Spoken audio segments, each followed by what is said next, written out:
Hello everyone, welcome to Samvadana classes. ಬಲ ಮತ್ತು ಚಲನೆಯ ನಿಯಮಗಳು ಪಾಠದ 20ನೇ ಪ್ರಶ್ನೆ. 50 ಗ್ರಾಂ ದ್ರವ್ಯರಾಶಿಯ ಗುಂಡನ್ನು 4 ಕೆಜಿ ದ್ರವ್ಯರಾಶಿಯ ಬಂದೂಕಿನಿಂದ ಹಾರಿಸಲಾಗುತ್ತದೆ.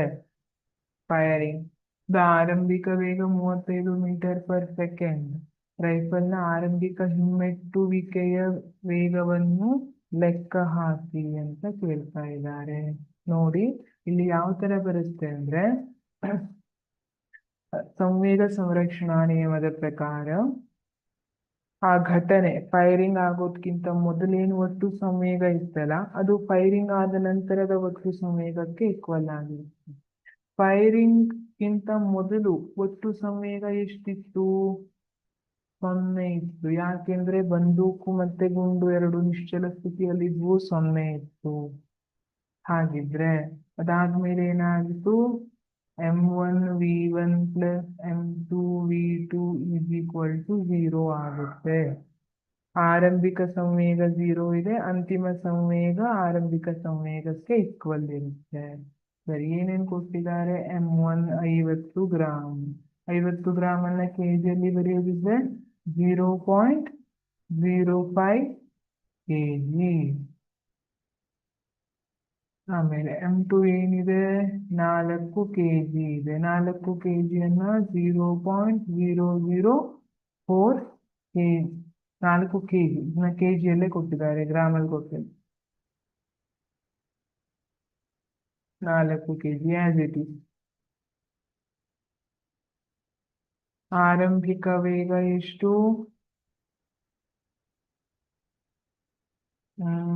Okay, v1. ಯಾಕಂದ್ರೆ ಇದು ಗುಂಡಿನ ವೇಗ ಅಲ್ವಾ, ಹಾಗಾಗಿ 35 ಮೀಟರ್ ಪರ್ ಸೆಕೆಂಡ್. ರೈಫಲ್ನ ಆರಂಭಿಕ ಹಿಮ್ಮೆಟ್ಟುವಿಕೆಯ ವೇಗವನ್ನು ಲೆಕ್ಕ ಹಾಕಿ. ಉತ್ತರ ಮೈನಸ್ ಅಲ್ಲಿ ಬರ್ತದ, ಪ್ಲಸ್ ಅಲ್ಲಿ ಬರ್ತದ? ಹಾ, ಮೈನಸ್ ಅಲ್ಲಿ ಬರ್ತದೆ. ಸರಿ, ಇಲ್ಲಿ ಹಾಗಿದ್ರೆ m1 ಏನಿದೆ? 0.05 ಕೆಜಿ ಇಂಟು v1 ಏನು ಕೊಟ್ಟಿದ್ದಾರೆ?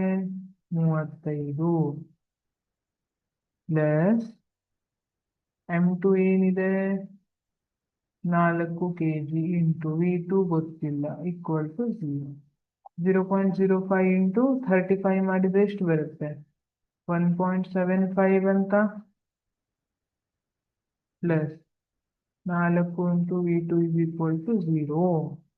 ಹಾಗಾಗಿ ಇಲ್ಲಿ 4 v2 ಇಸ್ ಈಕ್ವಲ್ ಟು ಏನಾಯ್ತು? -1.75 ಆಯ್ತಾ?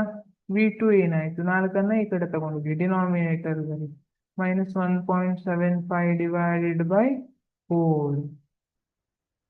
-1.75 ಡಿವೈಡೆಡ್ ಬೈ 4 ಅಂದ್ರೆ ಎಷ್ಟು ಬರುತ್ತೆ?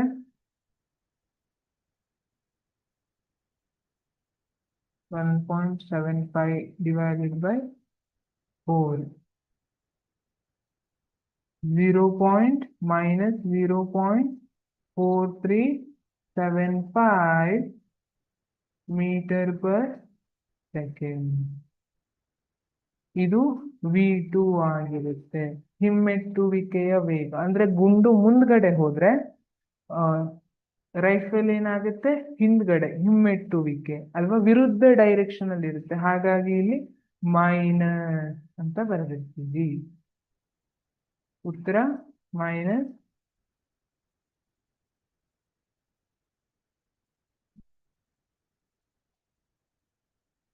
-0.4375 metre per second. Thank you.